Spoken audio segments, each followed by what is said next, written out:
it's like $20 on Steam or something. I can't. Yeah, I'm either gonna wait for the PC release or my birthday's next month. I might see if I can get it as like a birthday gift. A. Because I'm I like, am mad at hey, you. somebody else spending $70 on me. Go ahead. Ugh. Splatoon 3 is coming out next month. I'm definitely getting that. Hellsinger Metal is coming out on Steam. I'm picking that up. Yo, let me know how that is. That shit looks fire, bro. Yeah, I played the demo during the Steam Summerfest. It was really good. Like, it's like basically like Doom, but like a rhythm game put together. So you have to shoot and reload to the beat in the music, kind of like a bullets per minute. But this one has like a little bit more production to it, and they have the dude from System of the Down, the vocalist for that. I can never pronounce his name properly. Surge? But yeah, Surge has music in the game as well. Tight. That's like featured in the soundtrack. Nah, I'm gonna have to peep that. I'm trash at rhythm games, bro. Same. I have no ear at So all. bad at that shit, dude. I mean, Melodic must be a beast. I play music, but like I've never been like I don't play drums or anything like that. But it's just like, I mean, the rhythm that I would like get from playing guitar and all that stuff. I guess that helps, but I mean, it's not too difficult. Like once you're in the zone, but sometimes like recalibrating can be a little bit difficult. Like if you're in the groove and then you get off put by something, because that happened to me a few times in the demo. Okay. Okay, all right. So we live right now. Cool. We live. We What live. up, homies? Yeah, cool. Yeah, I'm just gonna do a mic check. Make sure it's at a good volume. Then you get off put. Good morrow, everybody. What? Good morrow, everybody. Like we're in the medieval times. Yeah. So, anyways, yeah. So we're gonna start right here, and yeah. So what's up, guys? Welcome to episode 21 of Nest Talk. This is your host, the Sly Krow, and this is the show where we talk about some of the biggest gaming headlines and what's trending in the gaming media. And once again, I'm here with my man, Agent Deli. Hey everybody, welcome to the show. Thanks for having me back. I really appreciate that. I'm obviously Agent Deli. I just go by Deli. Former AAA game developer at Ubisoft, and now I hang out with the Krow. Yo, it's always a pleasure, man. Always appreciate your input. And we got some really good guests on this episode, and it's a lot to talk about, so appreciate you guys pulling up. And so we got the Melodic Punk. Long time no see. What's going on, everybody? I'm here again, guest appearing on the Nest Talk. I almost call it the Crowcast for some reason, but I'm back on Nest Talk. I was on here the last time we did an episode, which has been a while because gaming this year has been kind of slow. But thank you for having me back on nonetheless. So let's get into the topics. Yeah, that's what's up, man. And it's funny because when Hustle came on, he did come on one time. He actually promoted my podcast, and he kept calling it the Crow's Nest. And I'm not sure why people call my podcast the Crow's Nest, but it's Nest Talk, people. But yeah, we also have another special guest, CultClassicCage. Appreciate you coming through. Yeah, thank you so much for having me. It's definitely cool to be here among really cool people, really fun. Me and Di have been on another podcast before, which is really cool. So it's cool to hang with you guys, and I definitely like your content, Krow. So always happy to hang out with good people overall, and hi to the chat. All right, that's what's up, And it's been a minute since we did an episode, but sadly I did get COVID the second time, and it was pretty nasty to deal with. They say that the long COVID is no joke, bro. Like it's like you really get the lack of energy these days. Like a lot of days you get a lack of energy, and you also get headaches and stuff like that. So it's pretty miserable to deal with. But I'm back up in in high spirits, and so we're back with another episode, and we definitely have a lot to talk about here, and so let's get right to it.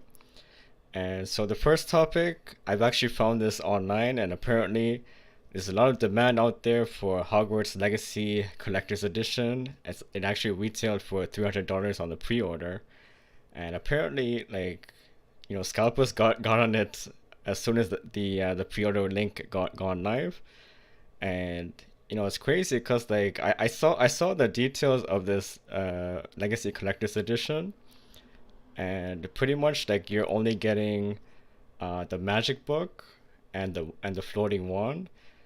So how it works is that there's apparently a magic book that you get with the collector's edition bundle, and if you do plug it in to the outlet, and if you do have a wand, like it does come with the wand as well, right? So Yep. if you put the wand on top of the book while it's plugged in, it actually floats above like a few centimeters away from the book. So it's kind of like a cool effect there. But yeah, so are you guys actually hyped for Hogwarts Legacy? It is coming up on February 2023. Absolutely, positively, yes, yes, yes, yes. And the reason why I say that is because my household, we're big into Harry Potter. My brother and my mom especially are big fans of Harry Potter. Like my brother literally, okay, so like take my brother and ask him like any like he can tell you like any useless trivia that you would think of in Harry Potter. Kind of similar to me when you're talking to me about Zelda. I could probably list almost any sort of useless trivia about Zelda. Like we're big into Harry Potter. I kind of like Star Wars a little bit more, but I'm definitely excited for it. It's a single player open world game. You're in Hogwarts. You're going to classes. You're fighting off different, enemies in the magical world of Harry Potter. And my brother, I showed him the trailers, and he's like, "Yo, dude, this looks sick. I'm definitely gonna get on." And he's not even a huge gamer. Like he has like a PS4 Slim and all that stuff. And I'm like, dude, you're gonna have to get a PS5 for this game, or just play it at half the frame rate on PS4 because this game is gonna be big. So very excited for it. And it sucks that the collector's edition got scalped because honestly, like I could have probably bought it as a like sort of gift or something for him because I know he has a lot of Harry Potter memorabilia in his house, but it just sucks. Like I feel like every other collector edition, game or console is just getting scalped nowadays, and it's starting to get really annoying. But looking forward to this game heavily. Yeah, it's honestly ridiculous, bro. Like these couples out here are treating this joint like it's a PS5. Like, it's crazy how much demand there is for it. But yeah, like I said, like it's only you coming up with the wand and the book. And honestly, bro, the book looks like it's made out of a paper mache. It doesn't really look all that special. So, um, so do you guys actually, do you like, purchasing collector's edition of games? Is there one like you would like in particular? For me Sorry, go personally, ahead. oh, I'm sorry, but for me personally, I used to love buying collector's editions for games I was really interested in. Like I was just saying before that I did purchase one of the collector's editions for the Destroy All Humans remake, and I really enjoy it if it's a game that I'm interested in. Um, the main reason why I think I will not be buying collector's editions anymore specifically is because they seem to be digital only now because of the fact that this console generation has digital only boxes. So unfortunately for me, someone that really enjoys physical collecting, that's kind of the point to the collector's edition. What appeals to me as a collector is its physical existence. So the fact that it's kind of like an oxymoron now just doesn't appeal to me. This Hogwarts Legacy game looks pretty cool. Personally, I'm not into Harry Potter at all, but the fact that this game, one, looks really awesome, two, takes place before the Harry Potter movies, I'm pretty sure I'm looking out for it. I won't say I'll get it day one, but it looks really awesome. It looks like I personally would be missing out on a good gaming experience overall, even if I'm not a Harry Potter fan. Personally, when I looked at the collector's edition, I was kind of like, this is a collector's edition and I get it. I'm not a Harry Potter fan, so I don't get the importance of what is presented. But the fact that this is getting scalped is, I'm just like, really, this is kind of a joke in my personal opinion. And I hope that scalpers bite the dust on this. I mean, I do hope that people don't really want it, in hopes that these assholes lose money, because they're kind of jerks for doing this to fans. Now, real quick, the MSRP for this you said was $300, US or Canadian? $2.99 US. Yeah. Yes. Like, I don't know, like $300 for a collector's edition, even though it is like Harry Potter is just kind of expensive. Like, at that point, you can buy a console for that. For collector's editions, for me, it really depends on the game, and it also really depends on the price. Like, as I was telling Cage here earlier about the Destroy All Human Crypto 137 edition, I happened to get lucky and went on Amazon at the right time, and I bought that collector's edition for like $160. And the MSRP for that collector's edition is like $400. So you're getting a lot of crap with it, including the physical copy of the game. For me, it's like, I buy games on different platforms, both physically and digitally. Most of my library has been digital nowadays just because of the convenience. And sometimes when I have a physical game and it's just sitting on itself, I'll trade it. Although I'm kind of getting back into the physical collection aspect of it, especially for like older console generations. The idea that you're buying a collector's edition and there's only a digital code to the game is kind of a ripoff. It's like, if I'm spending $300 on a collector's edition, give me the disc to the game.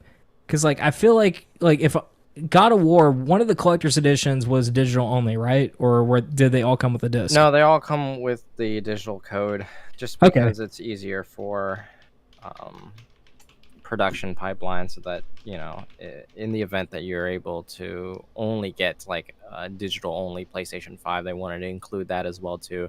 It's like an accessibility or ease of access kind of thing. Yeah, I don't agree with it, but I mean, it is what it is.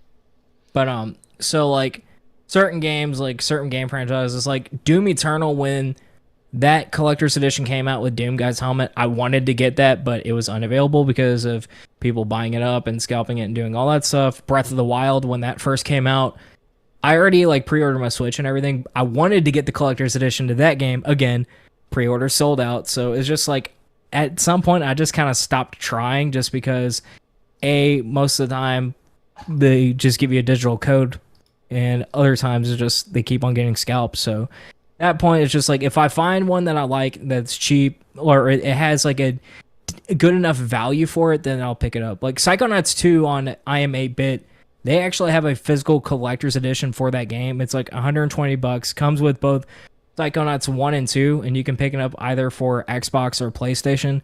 I'm thinking about buying that, but it depends on how long that's going to be available for.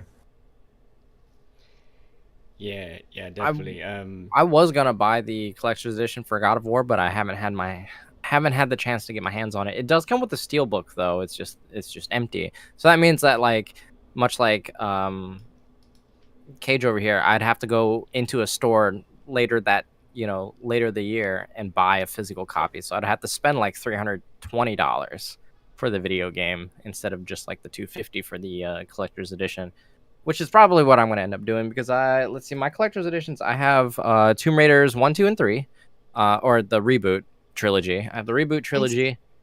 I have Dishonored 2, and I have Metal Gear Solid 5. Ooh, nice. Yeah, so those are That came with the metal hand, right? Yes, yep. That That's came cool. with the model hand. The Dishonored 2 came with Emily's ring and Corvo's mask.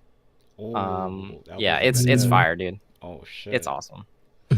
That mask in game is pretty dope. Yeah. It's a really large, like, it definitely can fit over your face.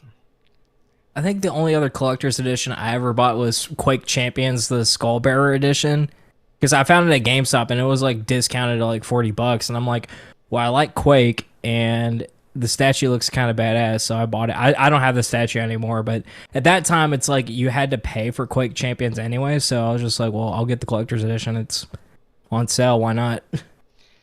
So yeah, on this topic here with the collector's editions, I did, usually I do watch unboxings of collector's editions. I don't really go for it. I think it's pretty overpriced as it is. But I think the best one I've seen so far is Horizon Forbidden West. I think they did a good job with that. But yeah, I am gonna read this snippet of this article here. So yeah, seems like, with Hogwarts Legacy Collector's Edition, there's a lot of demand. There's a lot of hype for this game actually, because I feel like this is the first AAA Hogwarts game in a long time. I don't think there's ever been a Hogwarts style game in this in this type of quality and open world type of game. So this is definitely a new experience. And so I am gonna read this snippet here. So it was revealed that gamers will be paying 500 AUD for the collector's edition. Yeah, I think in US it's gonna be like 300, right? So this is Australian. So this includes the Wizardary book and a magic floating wand, as well as a bunch of other in-game goodies as you get with the deluxe edition. And it seems like these days, so within about a minute or two after going live at EB Games, the Hogwarts Legacy Collector's Edition was sold out. And it seems like right now these are appearing on eBay for more than double the price, with a decent number of confirmed pre-orders going up at $1,000 or more. Good lord. And yeah, so sounds about right for scalpers. Yeah, so they're definitely treated this like a PS5, like collector's editions. I mean, you go, like when you go from PS5, which is already a luxury item, to a collector's edition, like you're going into like a super niche territory right there. And I feel like you're not really gonna get too much buyers, I think, when you're scalping this kind of thing. Shoot, I think PS5s are getting easier to get than the collector's edition of this game. Like, because you can go inside of Best Buy. Like, I went inside of Best Buy the other day, and just out of curiosity, I was like, "Do you all have any PS5s in stock?" And they're like, "Yeah, we got 3 digital editions." I was like, "Really?" So, like, the fact that we're having collector's editions of games like this. I mean, granted, Harry Potter is a huge franchise, love it or hate it, whether you agree with J.K. Rowling's statements or not. I don't really agree with all she says and all what she stands for, but like Harry Potter is a very big franchise, so like there are people out there who will pay whatever price to like get whatever trinkets they'd want to get to add to their Harry Potter collection. But still, a $300 collector's edition going for $1,000, it's really suspect. I think it's definitely sus. I think it's good to voice the fact that Harry Potter is a huge franchise. There's always going to be Harry Potter things to collect. So if anyone's unfortunately missing out on this collector's edition, look, it sucks, especially when you want to, obviously, like, this game looks really amazing from what we've seen. I'm sure there's a lot of hardcore fans that would love to have this, but there will definitely be other Harry Potter related merchandise that you can indulge in. Unfortunately, scalpers are just trying to make everything scarce that they possibly can, and hopefully in the future this will be circumvented by production increasing in the future. Mm-hmm. Yeah, I mean, it's definitely a good point, Cage. Like Hogwarts has a very, very popular fan base at this point, and yeah, but with this coming with the wand, I think the wand in particular is a pretty good. I'm sure you can get this probably at Disneyland, Universal Studios. Yeah, but yeah, so it is coming with the wand and the book, but yeah, I mean, to me, I don't see the value in this. Like, I think it is overpriced, and people scalping it is pretty funny to me at this point. So yeah, actually, I wanted to go into the next topic, which is the top 5 Gamescom announced games. So we're gonna be talking about some of the games announced in the first 3 days of Gamescom. And so the first one here is Wanted Dead, and this one definitely piqued my interest. This one looks like it is the dev from Team Ninja, which they did Ninja Gaiden. And so this is definitely looking like Sleeping Dogs meets Max Payne. You got some Devil May Cry in there as well. So yeah, this is pretty interesting. And so, how do you guys feel about Wanted Dead if you're looking at the gameplay right now? Looks alright. Yeah, it looks fine. It looks cool. It looks exciting. They've actually shown that game off before, and I was really like, I threw that on my Steam wish list because it looks really fun. Like, I'm in an age where I just feel like fun factor is dissipating with games by the year.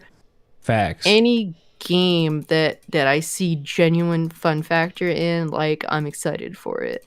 And that is a game that the last time I did see it, I didn't really see the Gamescom footage. I'm definitely gonna have to take a look at that. But the last time I did see it, it looked like it needed a little work, but I see the potential, so I'm interested.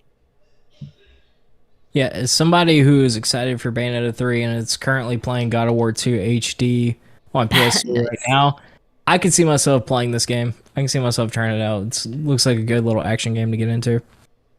Especially since Ninja Gaiden hadn't been around in quite some time. Yeah, it could be a whole lot of fun.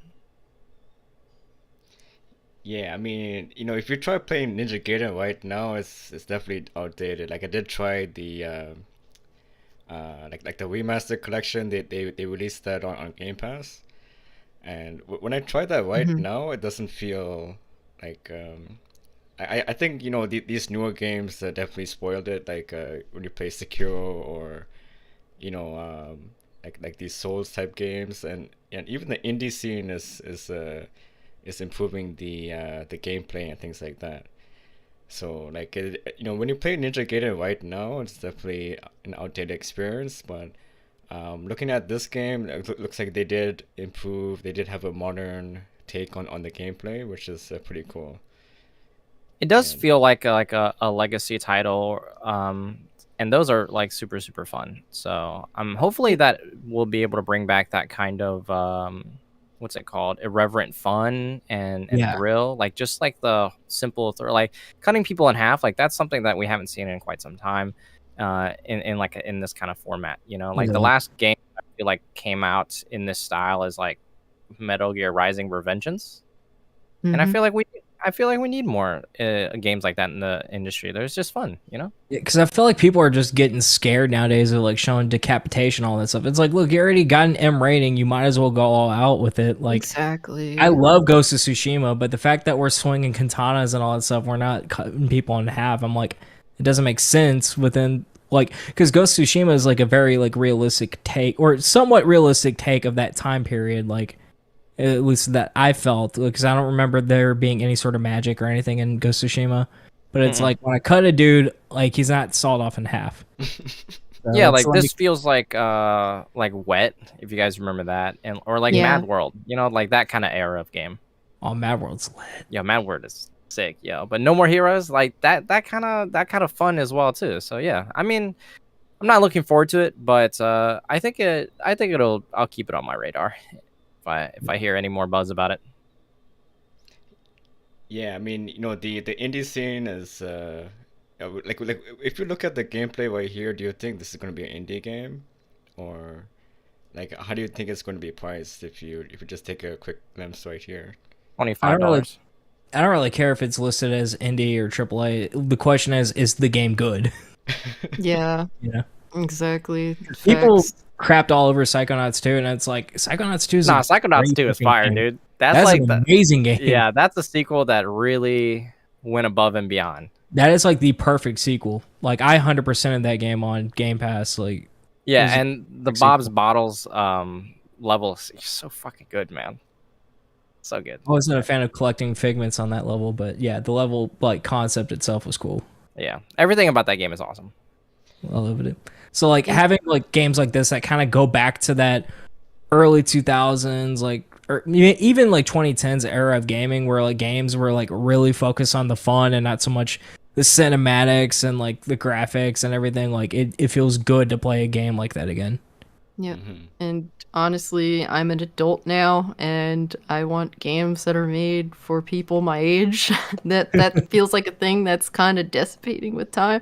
So I do want the realistic looking sort of games, or like at least real life people getting chopped in half and blood spewing everywhere. Like not every game should be that, but like I want to like have these insane fantasies and games, because this is obviously not, when I'm playing video games, I don't relate them to real life in any way at all. I'm like, I'm an adult. I understand these things. Like, please make games for me, you know? And it's like, I remember when I was a kid, I'm just like, oh man, once I'm an adult, I'm going to have all this cool stuff that's for adults. And it's just like, everything has gotten for a younger audience now, and it's just like, god damn, I just feel like I've been skipped over. Or it's made for an adult audience, but it's like so sanitized and watered down to where it's like, what's Yeah, the point of this game being mature rated? exactly. that's that's the stuff that we're dealing with. So it's like, as long as the game comes out in working condition, I'll probably day one it. Sometimes hell, even games like, for me, that I'm like scared to play, like a Resident Evil or something like that, I'll still support them, just because it's type of game that we don't really see very much anymore, and I'll support it just based off of that, in hopes that we'll get more of those types of games. Yeah. I'm hoping that Rockstar, they do, make Max Payne 4. I think that'll be pretty cool. Oh yeah, I would be. Rockstar's just gonna make GTA like for the rest of the time. Well, GTA 5 is pretty much consistent. someone will have to take the mantle. If Rockstar won't do it, someone else can make a spiritual successor at this point, and I'll support that. They can't Yeah, even get a come on. remaster of the first Red Dead off the ground. Just emulate it on 360, bro. I mean, I don't Yeah. need to emulate it. Oh, I have that Series X. I can just play it on there. Mm. But I mean, I Yeah. could download the emulator and play it on there, but I think it runs better on the emulator now. probably. All right, so yeah, moving on here, we're gonna be going into, this is Atlas Fallen, and a lot of people have been comparing this to, Destiny kind of meets Dune in the Dune universe. It's not really in the Dune universe, but it's like a fantasy action game, and with the world being mostly sand, and this does definitely look pretty interesting here. With the gameplay kind of amateurs, and we'll see how it goes. I do think that there's a lot of promise here with the trailer, and how they have it set up here is they have the CGI with the gameplay in some segments, and what they shown in those small bits of action was looking pretty cool. And so I wanted to I wanted to know your guys' opinions, and so what do you guys think of Atlas Fallen? I'm gonna hold judgment off until I see consistent gameplay. I'm a huge fan of like unedited, uncut footage. Yep. So if you show me, like, even if it's like 3 minutes, 5 minutes, I prefer 5 minutes, but even if it's like a few minutes, I'll take that. That way I can kind of really grasp like the control and the feel, and like just like the way the art direction is and everything like that. I love CGI trailers because they look cool and they're exciting and they draw hype, but at the end of the day, like, that's not going to be what the final product looks like. And then people say, "Yo, this game got downgraded, bro." And Twitter is gonna be all over that. Give me a mission so I understand the structure overall of the game and what they're fully going for, because I believe they only showed like a little snippet of gameplay, right? Yeah, I mean they had like parts in the trailer where it's like you see like 2 or 3 seconds every now and then. I think they had like 3 parts of gameplay, like three like short bursts of gameplay in the trailer. Yeah, and I just can't get anything out of that. But yeah, it definitely looks like A trailer would have to be a trailer. It would have to be like something established for me to buy it off just like a CGI trailer. Yeah. Yeah, but it definitely looks like Monster Hunter meets a little bit of Godfall, but Godfall wasn't really that great when it came to the combat. I think some people did vibe with it, but I think it wasn't that great in my opinion. But yeah, like the combat here, if you do look at the small snippets, it does look very weighty, and it does have like that Monster Hunter vibe to it. So it's looking pretty cool there. Yeah, I mean, the game has potential. Getting around looked pretty interesting, so that's cool. Can they make this desert area appealing? That's a big question I have. There's definitely a lot more questions than answers, but I mean, hey, if they show something new, get like a mission just to understand the structure of the game, hey, if it all looks interesting to me, I'm hyped for it. I'll be hyped for it, but until then, I reserve judgment. Take a wait and see approach with it. Yep. Yeah, I mean, I definitely get your concern with that, like yeah, desert environment, and yeah, you need to try and make it appealing. I definitely get that. They did show a few other biomes, so we'll see what they come up with. It is pretty interesting from what I'm seeing. And so let's move on here to another one here. It's called Gungrave Gore. And so this is looking like an anime type, focused third person action game. So it's a shooting meets close range martial arts type of game, combining the seamlessly flowing action, and apparently there's some gunplay as well there. So you definitely got all the action tropes here, and with this CGI trailer, they are kind of showing a little bit of the gameplay there as well, and there are some small snippets of gameplay. I think that's what it is. Like the same thing what we had before. Yeah, so this is like pretty much showing the overall story and some of the big baddies you get to face.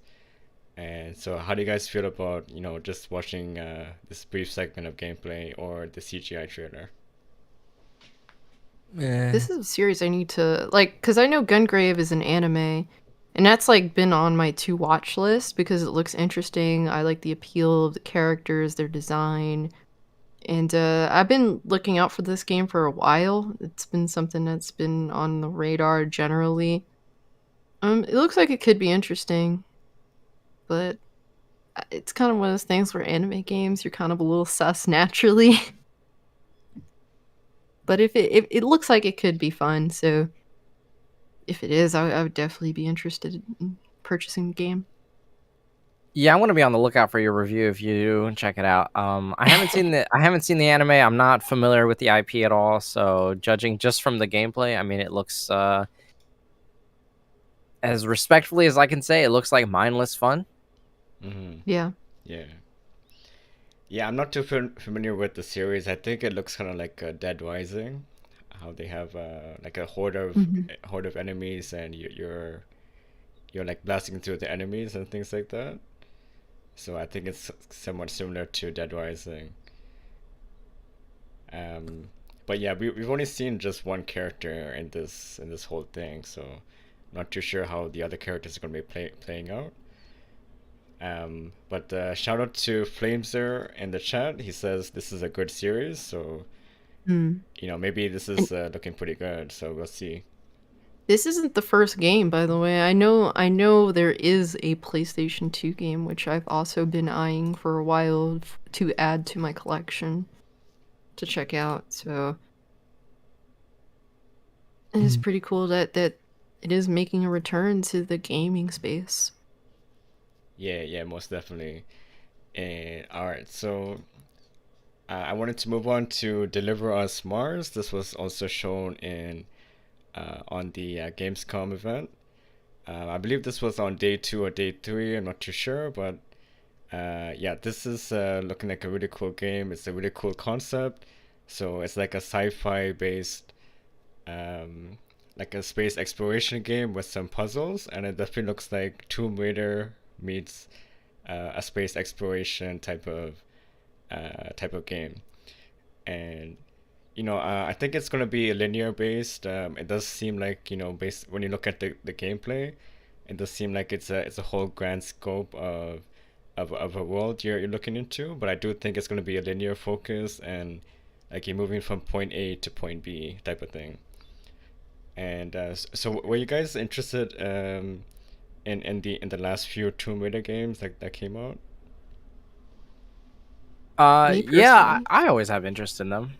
I always give them a chance. I like Oh, okay, Lara all right. yeah. Croft, so I always give them a chance. It doesn't matter how good or bad they are. I will buy the collector's editions of them. See, I like the gameplay aspect of the last three games, but unfortunately, the narrative has heavily suffered after the first reboot, in my opinion. But if they make games exciting like those Tomb Raider reboot games in terms of the gameplay aspect, then I'd be willing to give it a shot. This game a shot. Yeah, like Right. Yeah. So story-wise, pretty like, much take Tomb Raider, but take out the whole, shooting up the bad guys. And honestly, bro, like in Tomb Raider, I really hate the AI in those games. Like that was the biggest turnoff. You know what I'm saying? So like I feel like this has potential. With the whole puzzle elements um and the environments look pretty cool. I do like the sci-fi theme, and you're venturing out to these different planets and things like that. So it's a pretty cool take on a game concept. Well, I hope the world feels lived in because like I feel like I can only do so much puzzling in an empty area. You know what I mean? Um, mm, and Mars, yeah, I'm sure it takes place on more than just Mars, but like if it's just Mars, like Mars is pretty empty. You know what I mean? If you're going for like a realistic take for it, I don't really see any buildings or any like crazy spacecraft on it. So I really do genuinely hope that it's got a compelling narrative and gameplay is fun and exciting. Um, but yeah, right now, just from looking at it, I mean, it looks kind of bare bones. So I'm not quite sure. looks like it'd be decent. I don't know if I'd pay full price for it, but with the game set on Mars, I ain't gonna lie, it'd be kind of cool if she like the main character meets up with Doom Guy or something. Because if you know the Doom lore, they like start at Mars and then they go into hell. Mm. So, but I mean, otherwise, in all seriousness, so like given the game setting and all that stuff, I'd try it out. It looks like it's interesting from like climbing around and like solving puzzles and stuff, which I like Zelda and all that stuff for like puzzles and exploration. So it's interesting. I tried out. Yeah, It yeah. love like Andromeda too. It's got that Oh little my driving God, section, no. like the Ew. Mako. Oh yeah. Okay, listen. Have you finished all the way through Andromeda, or like? Unfortunately. Oh, you did. Oh Okay, all right. Oh my. yeah. I got my money's worth out of I that game, didn't dude. even need to play that game to know how bad people were disappointed with Andromeda, Mass Effect Andromeda. Is Like, there any redeeming quality about that game? yeah, I mean the combat's definitely fire, and like the Okay. the, the bosses and the different enemy types. I do think the combat overall is pretty worthwhile. Mm-hmm. But the character writing was definitely suspect, man. Like talking Yeah. to Core. Oh my God, the writing team did such a horrible job with and like the different characters were pretty yeah, were pretty sus. So um yeah, I I'm not didn't I gonna didn't vibe with any of the characters, to be honest, but yeah, the gameplay was pretty solid. I'm not gonna lie. Okay. Somebody who has not played the Mass Effect trilogy yet, like I feel like I should skip Andromeda when I get to that point. Oh yeah, for sure, man. Just do that. Just jump straight over it, bro. And then play the new when it comes out. Yeah, Andromeda's redeeming qualities. as the Mass Effect name. No, Oh I don't my. even think I don't even think the Mass Effect name was really necessary, to be Okay, honest with you, in this it's its one. own IP. Yeah, I mean, I don't I'm having a hard time finding redeeming qualities of the game personally myself. Hmm. It I was it played the was co-op for a little bit, and I it thought was it was okay. it was boring. It was a slog. The combat sections were kind of enemies were spongy. Combat was somewhere between the Division and Saints Row, like just like somewhere in between there. I wouldn't necessarily call it better than Mass Effect 3's combat. So if you're looking for something like that, I really wouldn't. It felt kind of like a generic third-person shooter, to be honest with Gotcha. you. Puzzles were all right, and the biomes were kind of. I mean, some of the biomes were cool. I won't lie. I won't lie. Like Mm-hmm. I didn't enjoy looking around, and the game is pretty.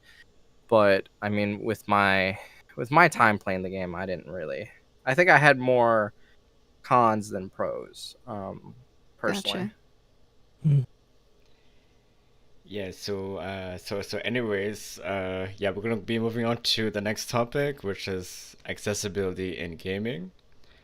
And so actually, Naughty Dog just revealed, The Last of Us Part 1 accessibility features trailer, and it seems like, they are making, they're trying to make their statement with this game being, the most accessible in, compared to many other AAA games that have come out recently. And part two was had a really good, options there with accessibility.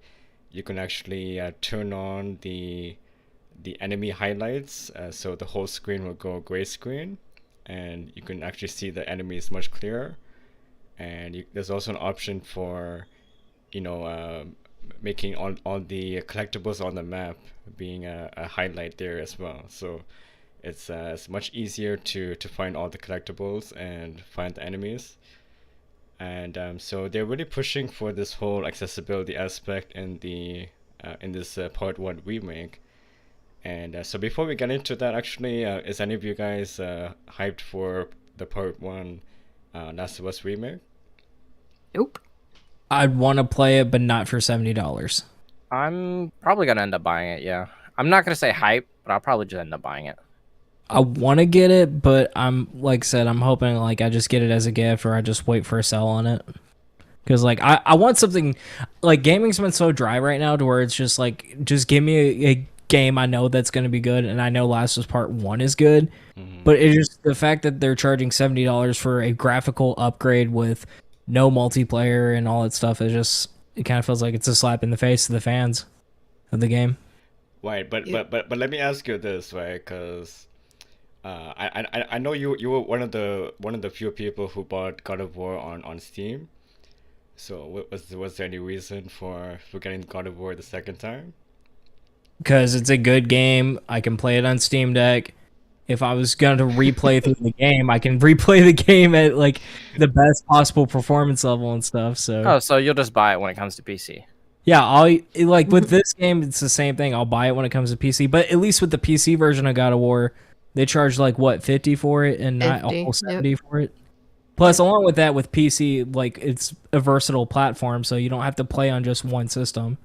Any computer you can technically log into Steam and play. Yep. So Yeah. So how about you, Deli? Are you interested in getting this day one? Probably will. I know some people that haven't played it before in their lives. Like my younger sister's never played it before. So I'll probably just pick it up. So that she has a physical copy that she can play, or that I have a physical copy that I can give her to play. To be honest with you, plus I haven't played the game in like almost a decade, so I'm probably gonna revisit it. To be honest with you, I think that it'll be fun, and I think it'll be exciting to see where all the innovation is. Yeah, like and I bought the let's see, I played the original when it came out in 2013. I actually borrowed that from my friend because I wasn't old enough to buy the game in 2013. So I borrowed it from a coworker at work. And then when the 2014 one came out, I was old enough. So I bought the 2014 remaster for the PlayStation 4, replayed that, and I enjoyed that. And then I haven't played the game since 2014. So it's been about 8 years for me. So I probably will check it out to see if it's like one of those things where the nostalgia glasses are as strong as it was, a couple of years ago, or just even almost a decade ago. Because we all remember old games looking fantastic, right? So I wonder if it's gonna give me this this vision of like, oh yeah, this is exactly how I imagined it or how I pictured it. Because I know the PlayStation 3 version of the game, by today's standard, looks rough, and I know that the cutscenes in those games are pre-rendered. Whereas in this one, it's real time in engine, which does make a difference in immersion and what's it called? And just actual physical gameplay, because you're able to cut down on the time that your brain processes whether or not this is as good as it looks, or it's like you're watching a movie, right? Because you had that old school game design of like in the PS3 and then early PS4 where and you guys remember this specifically in a bunch of games, that it would be like, all right, time for a cutscene, and then it'd be black screen, and then it would play the pre-rendered cutscene. And a lot of that time when that happens, it takes me out of the game because I'm like, oh, time to put my controller down, and I put my controller down. And I think that the less time that I have the controller out of my hands is the more time that I'm immersed in the game. So I'm hoping that the experience is more one-to-one with like something like Part 2, where it's like, oh, or Uncharted 4 did this great, where I'd be like, oh, it's a cutscene, you know, and I was still always engaged. So hopefully it brings a new light to the game for me. I think that, to me anyways, Last of Us is not like the best game ever. So hopefully this kind of bumps it up maybe 1 or 2 points for me.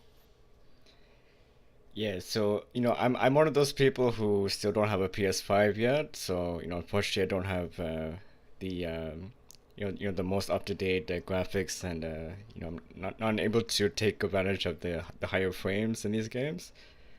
So unfortunately, I won't be getting it. But when I did play Last of Us 2 on PS4, like what they did with the engine on the PS4 and like maxing out the hardware on PS4, like it's just an incredible tech feat.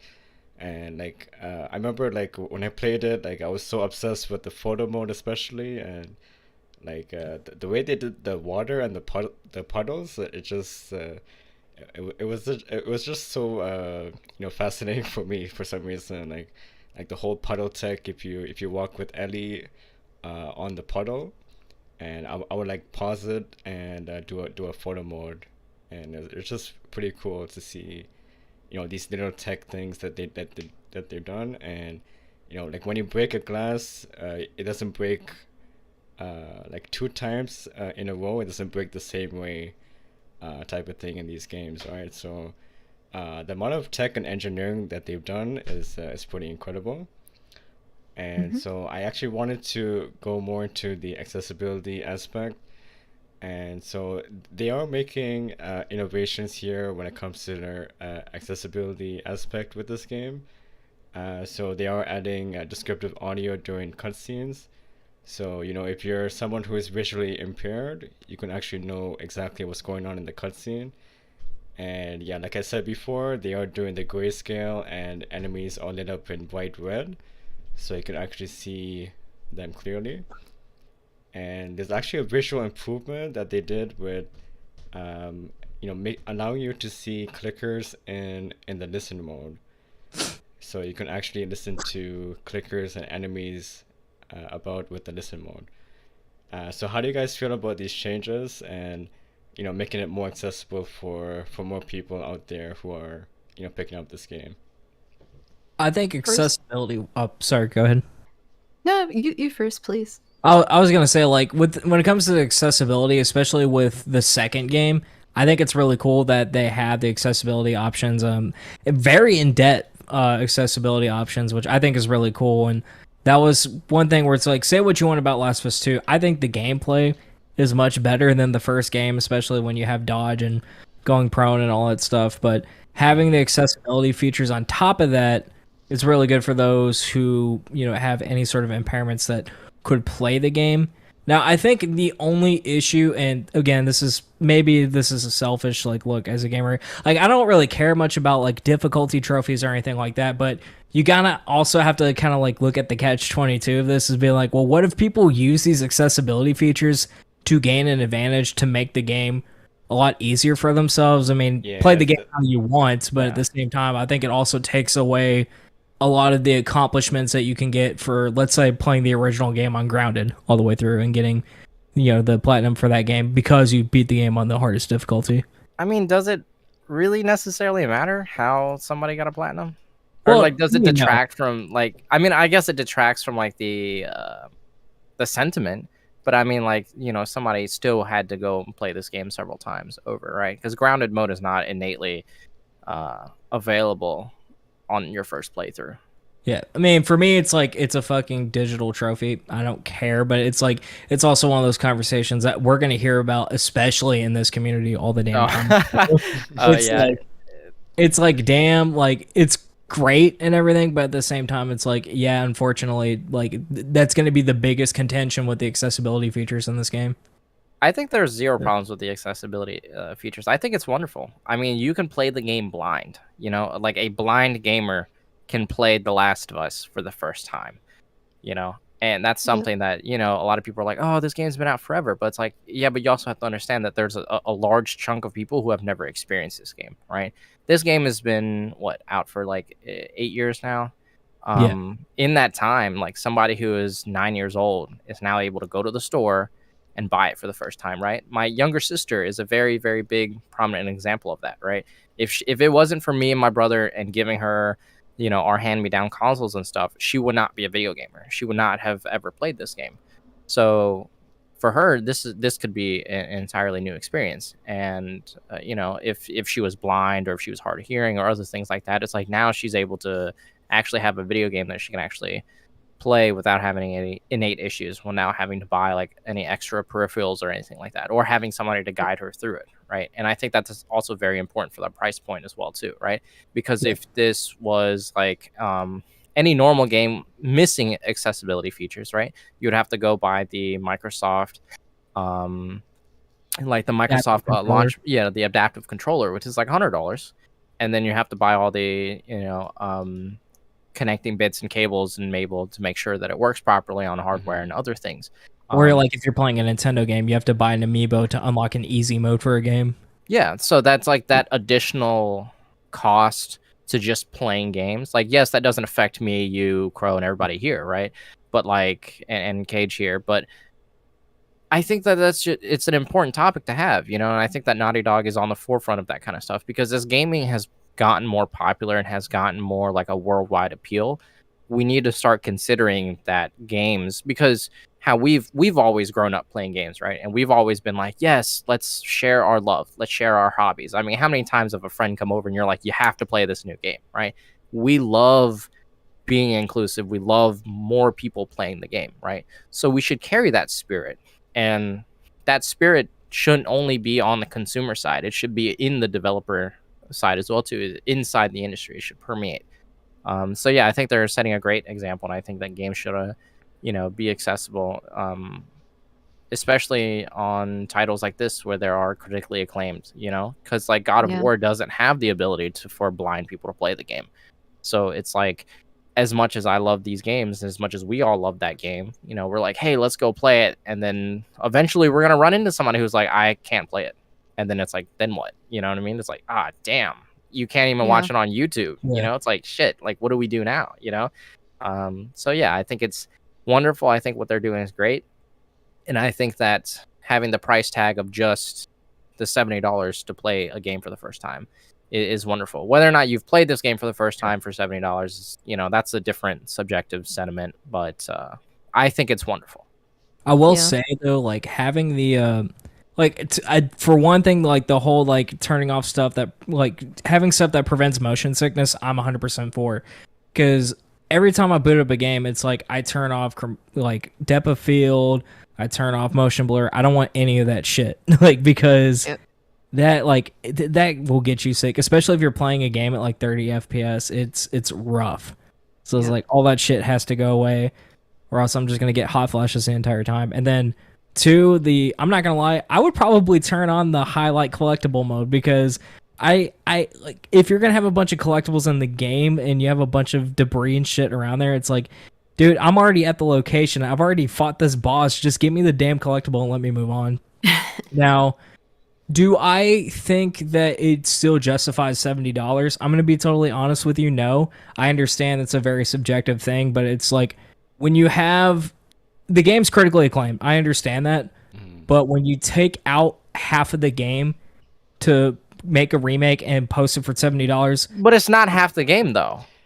Well, no, because there's no factions in it, so that's what I'm saying. It's not half the game though. But either way, there's no multiplayer in the game, and they should have put the multiplayer in there. I mean, I'm not like standing for factions or anything. I'm not gonna act like I care about it, but it's just it's the principle of it. Because like they did this with the Uncharted remasters, and they're doing it again with Last of Us. And I want to like I'm the one thing I am glad with the community is most of them are keeping the same energy on this game not being worth or possibly not being worth the full price, because you had games like Skyward Sword HD. People are like, "Oh, why are they charging $60 for this Wii game that's just upres to 1080p?" And I'm like, "Well, at least you have the option to use a different controller and you have the option to play the game at 60 FPS in a legal console sense." So yeah, I'll say that, like, when it comes to Nintendo remasters, they're definitely lazy when it comes to that. Like, this is nowhere close to that in my opinion. But yeah, this is kind of moving away from the topic of the whole accessibility thing. It's fine that you have your own opinion about, if it is worth $70 or not. But I'm just keeping the same energy with it for real. Like, no, I felt it. I mean, I'm not bothered by it because I never played the original multiplayer. Like, I played like maybe a few rounds of it, but I was never like in it for like 8-9 months, years, like other people were. So to me, it's just like the package of the game hasn't changed. You know what I mean? I will say for me, I mean, well, for people who have never played the game before, yeah, I think that, it's worth it for them. As well as people that couldn't play the game before, for sure, it's worth it for them. They actually have a chance to experience the game that previously, due to any disability they may have, they couldn't experience it, or it was at, like, there were sacrifices that need to be made. The fact that Naughty Dog is going above and beyond in this space when it comes to accessibility, that is a great thing. I definitely support that. In an industry where it doesn't feel like a lot of, guess I'm going to be kind of a dick here, but Western developers where they can't seem to up the game, at least in other aspects of gaming, if it be gameplay, I constantly criticize them for that. In the very least, they seem to be upping the game when it comes to accessibility. I think that's a great thing. At least they're doing it in some aspect, and to allow people that couldn't play these games previously to have the opportunity, that's great overall. Like, I can definitely root for that. For me personally, the game, I'll just wait on a mega sale pretty much on PC. But yeah, some people that couldn't play the game or haven't played the game before, they have the opportunity to, and if they're planning to get it day one, I do hope that they enjoy it. Yeah, definitely. So I did want to add on to what Deli has said, with the Xbox introducing the adaptive, it's called the, what's it called? The adaptive controllers, or the accessibility controller. Yeah. Yeah, so these adaptive controllers, they do allow, these disabled gamers a chance to play their favorite games. But when it comes to video games these days, like, not a lot of people are trying to make an effort for accessibility, and trying to make more and more gamers access the game if they're visually impaired, for example, right? I think we've had Psychonauts 2 introduce an invincibility mode, where it's a chance to play their favorite games. My back, hold up. But when it comes to video games these days, like, not a lot of people are trying to make an effort for accessibility, and trying to make more and more access. Yeah, what's up? You have your speaker on. Oh, my bad. Okay, I'm having like a lot of internet issues right now. Give me 1 second. Yeah, so on this topic, yeah, aside from Naughty Dog, like, they're the ones who are innovating in this space, right? Like, they are offering accessibility options. Oh my God, Melodic, bro. Melodic, if you could just mute your mic. Give me 1 second. Yep.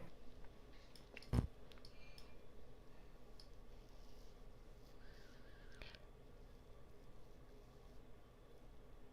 think you're good to go, Krow. Okay, cool. Yeah.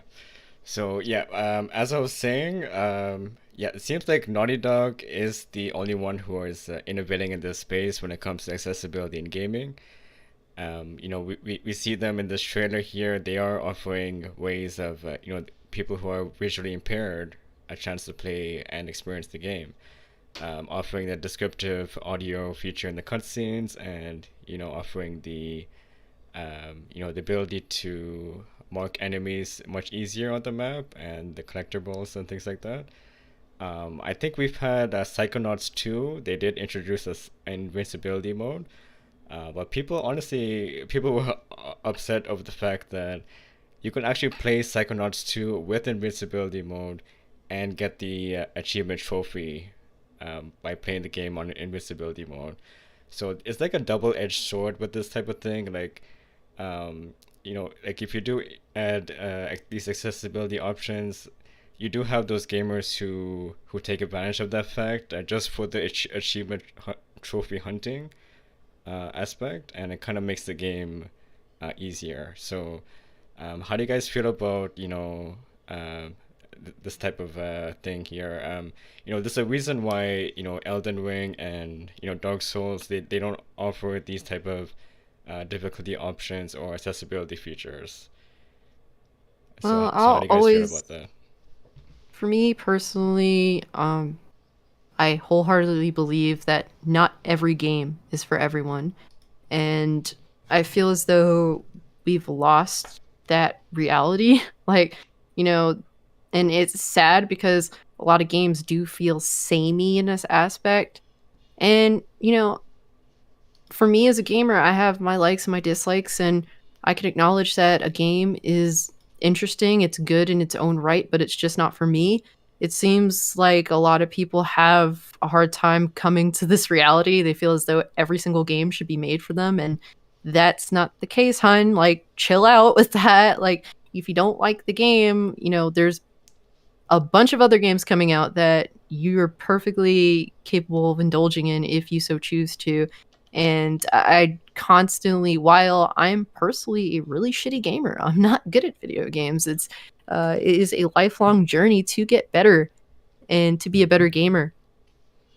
And I do notice that the challenge in these games is being depreciated, and I don't like that. As someone who stinks at video games, like I do want to feel like there's something to work toward, to get better at, to achieve.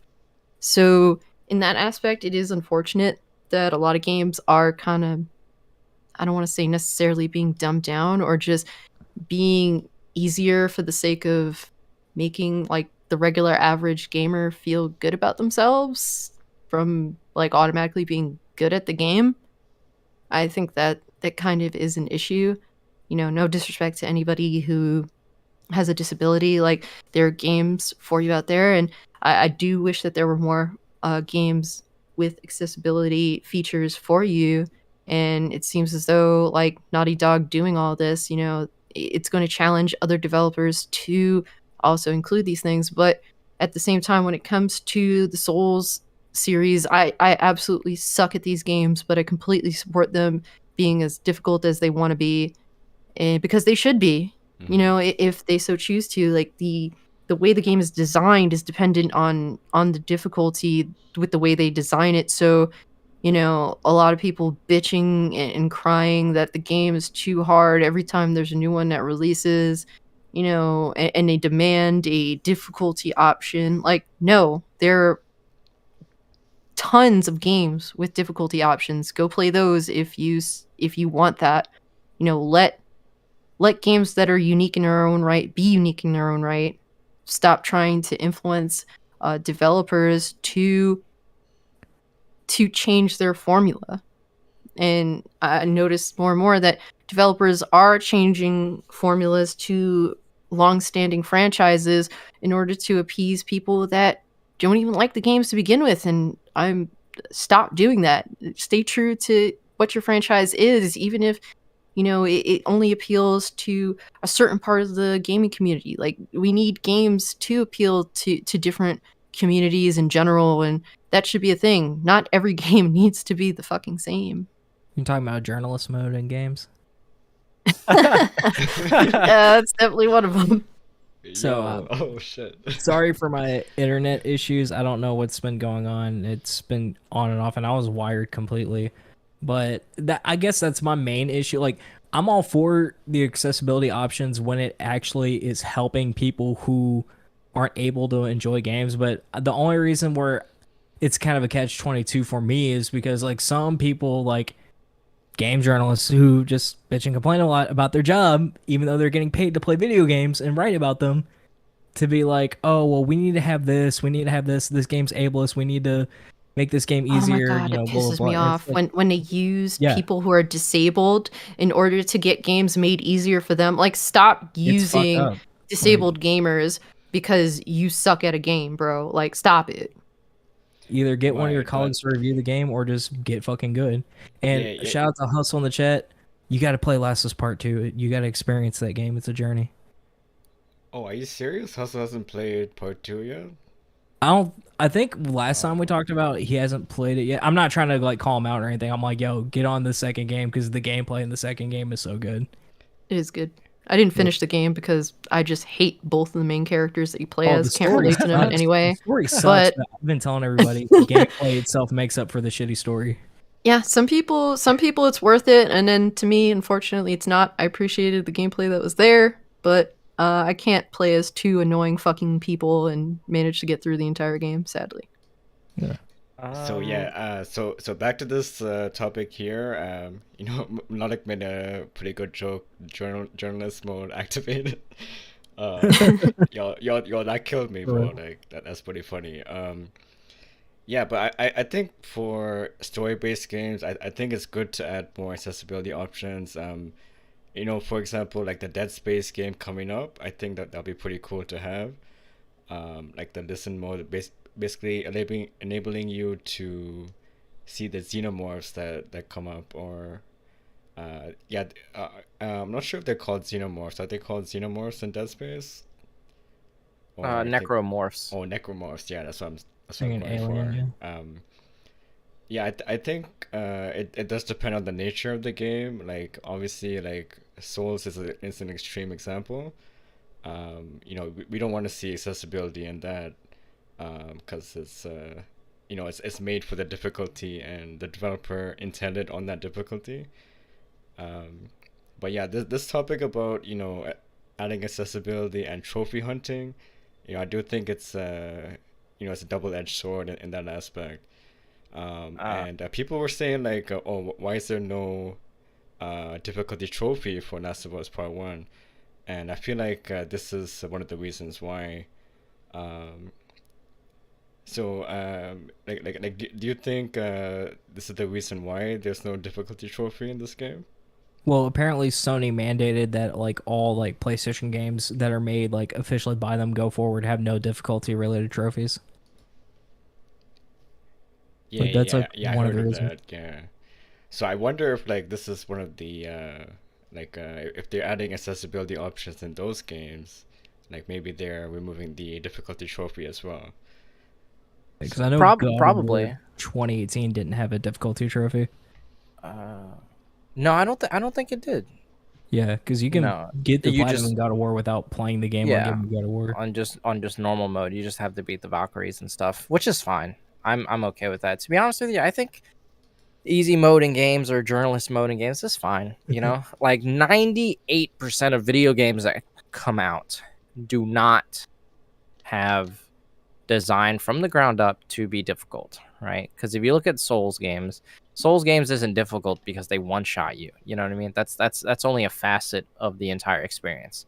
The way their levels are, the way their combat is, the way stamina management, resource management, the way enemies are placed, like even the way items are placed are carefully curated to give you an experience that is bolstering the difficulty, right? Like the game is easy in the idea that combat only lasts like 20 seconds, right? You run into, you watch any Souls player, you guys played any Souls game where you return to an area that you're already familiar with and you know exactly what's going on. Combat lasts maybe 20 seconds, right? But your first playthrough, you're unfamiliar with everything. You're peeking around every corner. You're taking things slow. And combat that should normally take a player 20 seconds is now stretched to 2 or 3 minutes. Fighting somebody in a hallway. That kind of design is something that is very important to those kinds of games because, again, even an enemy that has an entire horizontal sweep attack template only is going to be placed in an area where you cannot roll side to side very heavily. And like that is something that's carefully curated for that game. But 98% of video games like Destiny, Psychonauts 2, Ratchet and Clank, The Last of Us, these games aren't innately hard. They don't need to be hard. Playing on easy mode's fine. Playing on invincibility mode is fine. It doesn't bother me at all for any of that kind of stuff. But as long as we aren't compromised in games that are actually difficult, like Hollow Knight, right? Hollow Knight is actually hard. It's really, really hard. It's awesome. Play that game. It's amazing. Yeah. It's wonderful. If they put an invincibility mode in that game, it would deteriorate from the core experience of the actual game, right? Because like the first beetle boss that you get to, it's like 6 of them. And, you know, again, the game is designed from the ground up to be difficult. Games like Celeste, you know, where you have to micromanage things and you have to make sure that your timing is proper. Things like, you know, Metal Hellsinger, you know, Punk that you're looking forward to. Things that is rhythm-based, stuff that actually is curated for that kind of experience. We should not have that kind of stuff, right? But I think the key thing that we have to keep in mind here is options, right? It's an option, right? Nobody's forcing you guys to play on easy mode. I play on normal or easy mode, right? Because I like playing games to have fun. I don't play games to get pissed off or have a terrible time, right? And as an adult, that works a lot. And I'm sure you guys know, playing 100-hour video games is not feasible anymore. Like, I'm sorry. I'm having a really hard time doing that. So that's this game RPGs anymore because it's just too long, too many of them. Yeah, and it's like, and if they make it difficult too, it's like, man, I'm gonna put it down. I'm never gonna beat this game, right? And I'm gonna end up buying less of them and less of them down the road. And that's how I've been kind of seeing things recently, right? Like Witcher 3. The first game that somebody was like, man, this game is like 100 hours. This DLC is like 20 hours. I'm like, I'm not buying it. You know what I mean? I ended up buying the complete edition or whatever and playing it. And then it was just way too long. So I was like, I'm going to put it down for a little bit. And I just ended up playing it in bits and sections. And then a new game that came out, Forbidden West. It's just way too much content. I'm like, I've still not finished the game. I made it to the Forbidden West and I put it down. I haven't picked it up since February. Right? Elden Ring is at least it let me have the ability to circumnavigate bosses and only do certain things, so I can kind of pick and choose where I wanted to go with that. Right? But also it came with the difficulty of going to an area that I'm unfamiliar with, that I'm underleveled. So it's like, to me, that's my own accord, right? But in a game like Psychonauts 2, if it's an option, you know, in a game like The Last of Us and Tunic, right? Tunic has an invincibility mode where you take no damage, but the game is, you still have to beat the enemies and you still have to do the puzzles properly. So it's like games like that, it's like, okay, that's fine. That's acceptable as well too, because I understand that people are coming in to, you know, just experience the experience. But games like Sifu, where it's like, oh, this game is difficult or whatever, getting an easy mode for that too is like, now I'm starting to see the problem, because you have, you know, bosses that have certain rhythms, and it's part rhythm game, it's part fighting game, it's part, you know, crowd management, resource management. There's a lot of stuff that goes into Sifu. So it's like, for me, I feel particular about that. But again, 98% of games that come out do not require like actual difficulty. It's not designed to be difficult. So just sliding like artificial numbers like Destiny 2, it's like, oh, let's give this boss more health and it do more damage, and like that's it.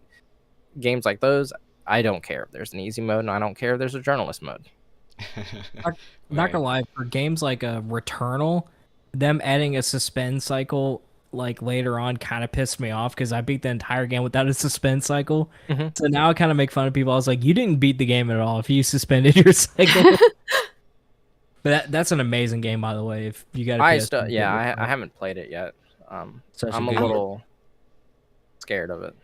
Personally, I would love for games to have a little more thought put into them when it comes to overall like gameplay design.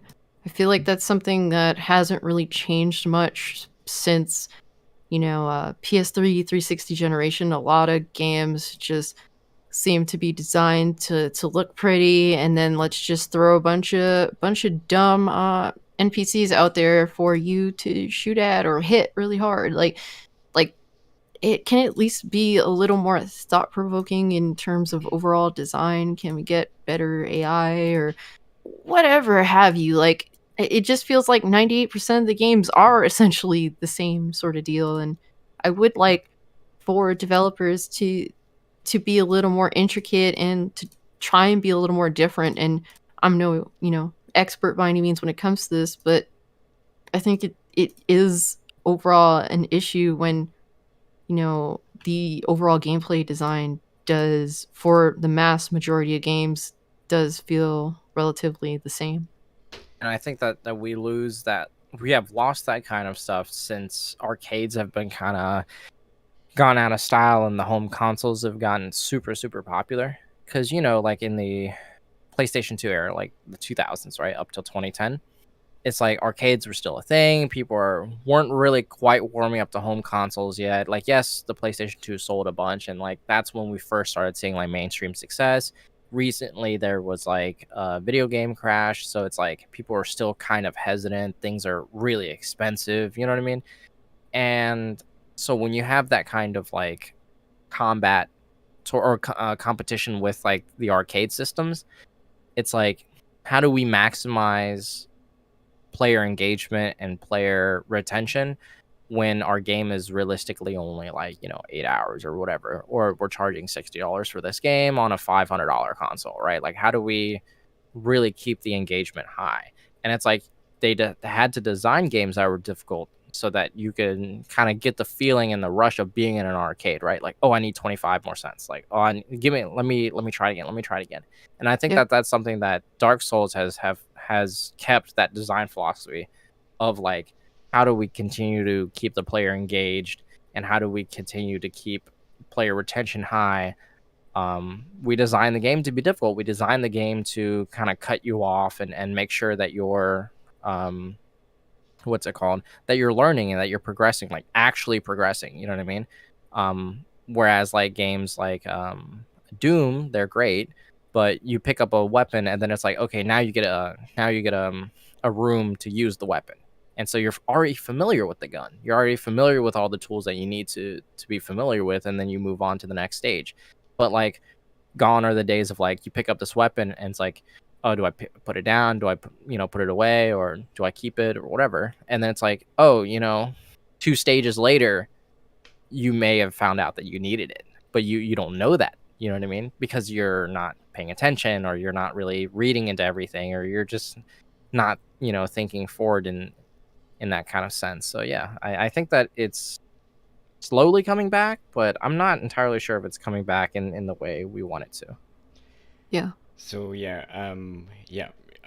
all right. So back to this topic here. I did want to point out that I do think that when it comes to overall collecting items in a game, you're collecting, like for example, all of the the sketches in Psychonauts. I do think that that's a pretty it is a challenge, to be honest, and I think that devs should strike a balance of, if you do add accessibility options, don't tie a trophy to it, because I do think that some of these collectibles, for instance, they are pretty hard to find, depending on the game. So yeah, that's something I just wanted to add for that. So, for this topic here, do you have any closing statements on this topic for accessibility in gaming? No, I think it's wonderful. I think it's great. Devs should put time into it if they want to, but they should figure out how to start implementing things as an industry wide, not specific devs, but as an industry, start implementing this kind of stuff slowly as the decade goes on, because, well, there's just 20 times more gamers, or I'm just throwing a random number, but let's say 5 times more gamers than there were a decade ago. So we should be able to cater to that. 68% of the gaming audience is casual. That means that only 22%, or sorry, 32% of gamers worldwide are hardcore, like us sitting here in the room. So it's like, if you look at the statistics, I understand, making difficult games and how they stand, but devs should be more mindful of that kind of stuff, especially if they want more people to be invested in their games, because once you have fans, you're able to start branching out and doing things a little bit more boldly, and that is what really drives the industry forward, is that consistent player retention, audience retention. I mean, look at Dark Souls, right? Look at their franchise climb from 1 million sales to 10 million sales, and now people are willing to you know, buy any game now from Software, because they're fans, just because they made Elden Ring just a little bit easier than the rest of the franchise. Yeah, just a bit easier. Yeah, it's still a hard game though. Still, yeah. All right. So Melodic or called Classic Cage. Do you have any closing arguments about accessibility in gaming? I'm glad Naughty Dog is taking the charge to add accessibility options, but putting it behind a $70 price tag when not everything from the first game is there is just, kind of sucks, but it is what it is. Speak with your wallet on that. Yep. It's cool to have accessibility options. It's definitely anything to give people, that are less fortunate than me in terms of my basic ability, like the ability to have a similar experience that I've had in gaming since the late 90s. In this way, we've come really far, so that's cool to see. I wish there was a balance when it comes to challenge in this aspect, but like I said, not every game needs to be the same. Not every game should be for every single gamer out there. I wish devs that would hear that out and actually take that into account. So, it's cool overall. Yeah, cool. All right, so yeah, this wraps up the show here, and so let's go with our outros, and let's go with my guy Agent Deli. Oh, thanks again for having me. Cage, it's awesome to be able to talk to you. I know we've been interacting with a little bit more, but it's nice to be able to see a familiar face here. Punk, same to you. Thank you guys for coming on to the show and hanging out and giving your thoughts. You guys can check me out on Twitter, Twitch, and YouTube at Agent Deli. Well, I don't stream on Twitch much anymore, but those are my socials, I guess. And come hang out and talk games whenever you want. Yeah, most definitely, man. I appreciate your input, and I appreciate you always coming through. And yeah, so we have a special guest, and TheMelodicPunk. Appreciate you stopping by again. Thanks for the invite. Nice to meet you, Cage, and likewise, as always, nice to be on with Krow and Deli. You can find me on YouTube at TheMelodicPunk. You can find me on Twitch at TheMelodicPunk. I have not really been streaming all year, but if you want to follow me on Twitch, follow me at MelodicPunk. Really just waiting on the next game to come out. Right now I'm just playing a bunch of old stuff, waiting for Destroy All Humans 2 to come out tomorrow. And yeah, I've just been chilling, so thank you all for having me. You killed it as always, Melodic. Appreciate you stopping by, and yeah, let's go with CultClassicCage. Yeah, thank you so much for having me. Hey, just hanging out with Deli again is awesome, and Sly Crow, I really like your most recent video that you dropped. It was cool. It was an interesting conversation, and it's really cool to be here with you guys, and shout out to the chat that tuned in as well. I really appreciate y'all coming through, and it's good to meet you, MelodicPunk. Like, that's probably the biggest thing that I really enjoy about like doing YouTube and Twitch and all that. I've met so many awesome people Hell yeah. on both platforms, and overall I think that's the coolest thing thus far about doing it overall. But if you want to check out my YouTube or Twitch or talk to me over on Twitter, CultClassicCage for all of those things. Definitely like to keep it simple. And I don't just like to talk about video games. I also love to talk about a lot of classic film. That's my all-time favorite movie is the original Halloween. And anytime I'm inspired to make a video talking about that on YouTube, I certainly do. So if you're into any of that kind of stuff, not just video games, you're more than welcome to talk to me. Or if you just want to meet somebody that tries to be friendly overall. I try to be, genuinely. So yeah, hit me up on any of those, really. Yeah, definitely. It's cool meeting you, CultClassicCage, and I do think your channel is pretty authentic, and Thank you. you have a no BS on your videos. It's definitely cool. It's a different change of pace. So it's pretty Thank cool. you. And yeah, so this wraps up the Nest Talk episode 21, and I just want to shout out to some people in the chat. Appreciate you, Hustle and Motivate, for coming through, man. It's been a minute. We have Flameser Founder. Appreciate you coming through. And we also had Defloyd earlier on. And so for those guys who are tuning in live, appreciate you stopping by and tuning in here. And for those guys who do watch the show afterwards, y'all are the real MVPs. Appreciate you tuning in. Make sure you do drop a like. And hit the subscribe so you'll be notified when we'll be going live the next time around. So yeah, this wraps up Nest Talk. Be easy and y'all stay safe. Peace.